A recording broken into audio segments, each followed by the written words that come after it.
আসন্ন সংসদ নির্বাচনে ৩০০ আসনের মধ্যে ২টি আসনের দলীয় প্রতীক না চেয়ে প্রধান নির্বাচন কমিশনার এএমএম নাসির উদ্দিনের কাছে আবেদন জানিয়েছে জামায়াতে ইসলামী। ওই আসনগুলোতে দাড়িপাল্লার পরিবর্তে শাপলা কলি প্রতীকের প্রার্থীকে সমর্থন দিয়েছে জামায়াত। বৃহস্পতিবার প্রধান নির্বাচন কমিশনারের কাছে জামায়াতে ইসলামীর সেক্রেটারি জেনারেল মিয়া গোলাম পড়ুয়ার স্বাক্ষরিত একটি আবেদনপত্র পাঠানো হয়। আবেদনপত্রে বলা হয়েছে, ১২ ফেব্রুয়ারি অনুষ্ঠিতব্য জাতীয় সংসদ নির্বাচনে বাংলাদেশ জামায়াতে ইসলামীর পক্ষ থেকে নরসিংদী ২ আসনে মোহাম্মদ আমজাদ হোসাইনকে ও চট্টগ্রাম ৮ আসনে মোহাম্মদ আবু নাসেরকে মনোনয়ন দেওয়া হয়েছিল, কিন্তু ১০ দলীয় নির্বাচনী ঐক্যের সমঝোতার পরিপ্রেক্ষিতে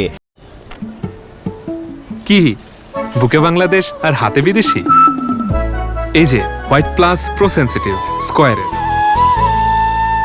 নরসিংদী ২ আসনে এনসিপি মনোনীত প্রার্থী গোলাম সরোয়ার ওরফে সারোয়ার তুষার ও চট্টগ্রাম ৮ আসনে এনসিপি মনোনীত প্রার্থী মোহাম্মদ জুবাইরুল হাসান আরিফকে ছেড়ে দেওয়া হয়েছে।